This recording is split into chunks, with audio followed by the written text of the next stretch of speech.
Men of Reddit, what's the hardest thing to explain to women? Pee at an angle. Or the vaunted split stream, usually post erection. I had like 8 streams at once. Why we bottle our emotions up.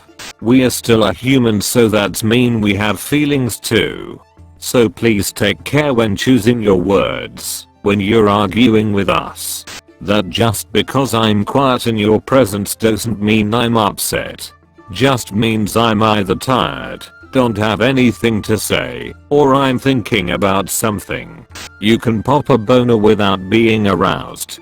You can get a boner even when you are nervous. 1. That I'm simply not clairvoyant. You need to tell me what it is you really want. 2. If you're disappointed in something, say so. I can take it, as long as it's not number 1. When we say we don't care, we really don't care. Yes, we can have an opinion on something, but when we say we don't care, that means our opinion isn't strong enough to sway us either way on something. When you say, does this outfit look okay? And we say yes, you look stunning, and you reply well, you would say that. Half my brain thinks please believe me, because you do look stunning, and the other half thinks WTF did you ask me for, if you aren't going to believe me?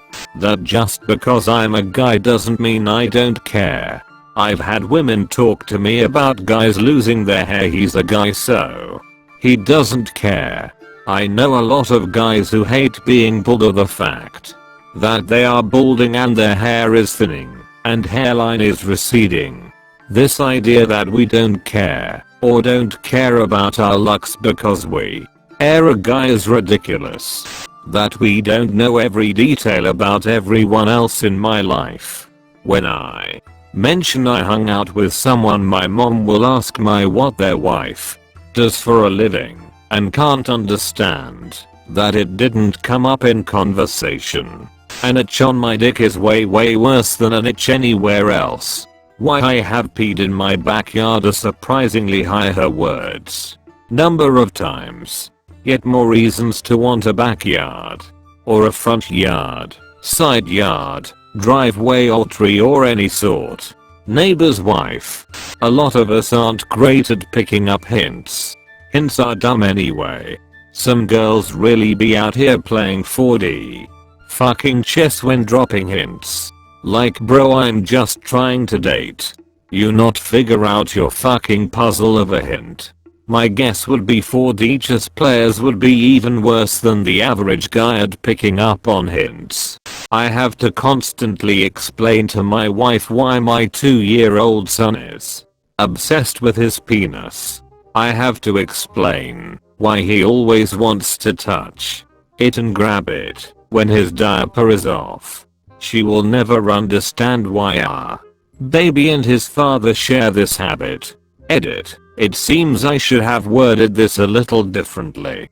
That men can sit for hours talking and talk about nothing. And it is really okay to interrupt us from talking for hours about things that we seem to understand, but really have no freaking clue whatsoever. We will likely to pick it up again next weekend and continue our discussion. I had a friend I hadn't talked to in years and somehow continued a discussion from back then. How much compliments mean to us. It's a different type of happy when a guy gets complimented. Most of us don't get complimented, so if you do give us one, we'll remember it forever. The feeling of getting kicked in the nuts or straight up right in the shaft. That immobilizes you and leaves you in fetal position with the feeling of needing to throw up, while at the same time having sharp radiating pain from your asshole through your neck. Edit. Guess I can kind of explain it. Sometimes an erection just happens. We don't control the thing. It's a physical response that could literally be from nothing. Sometimes we could use a hug. I really want to see if we'll get along well enough to date, but I'm horrible at maintaining a conversation without being too safe or too out there. that sometimes we need personal space, and it has nothing to do with our opinion of you. We'd love to be able to share what is really on our minds, sexual and non-sexual, and every topic and viewpoint under the sun, except we're afraid of the relational consequences.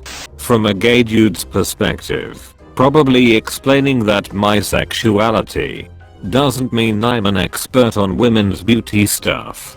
I'll go shopping with you and give you my opinion on outfits, but I'm not some Paris fashion wizard because I get naked with other men. Speaking of which, I can do drag macup. No, Cindy.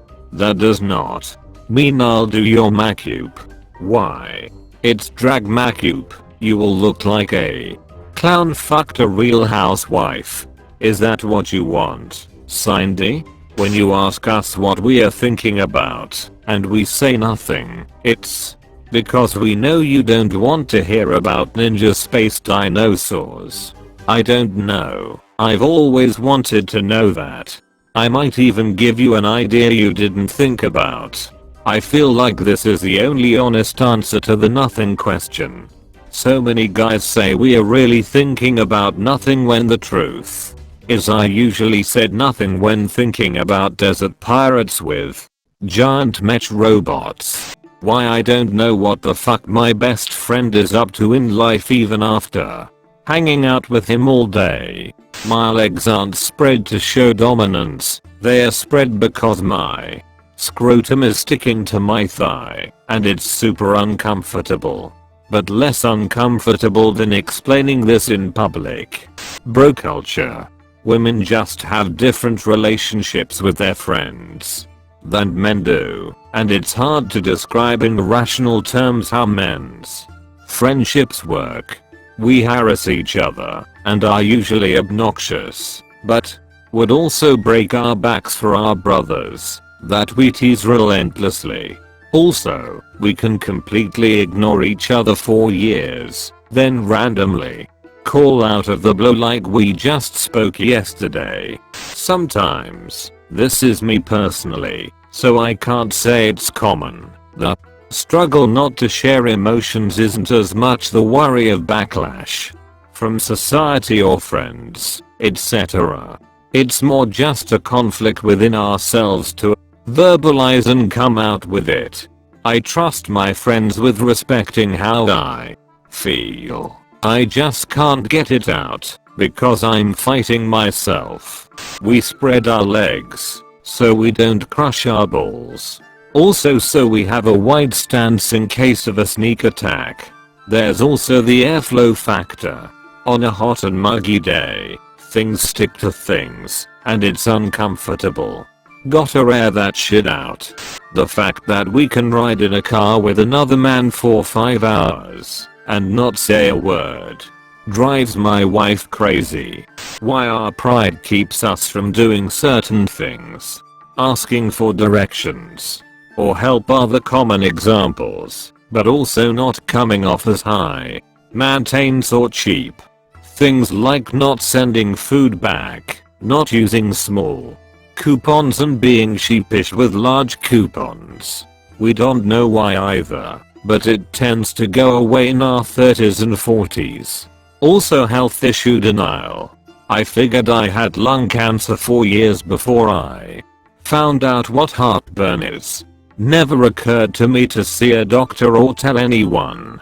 We are living an illusion and faking it until we make it, I guess. When asked what are you thinking about, and we respond with nothing, we are literally thinking of nothing. Well, nothing we can be bothered to articulate. Anyway, my wife used to get upset when I told her nothing, so I started telling her exactly what weird or mundane bullshit I was thinking of. She asks less now. Seriously though, why can Aquaman control whales? They're not even fish, they're mammals. We have feelings that are just as real as yours. When we say we need time or space, that's exactly what we need. It's not code for you need to try harder. That the reason I shake the gas pump the amount of time I do after I finish pumping gas is the same reason I shake my dick after I pee.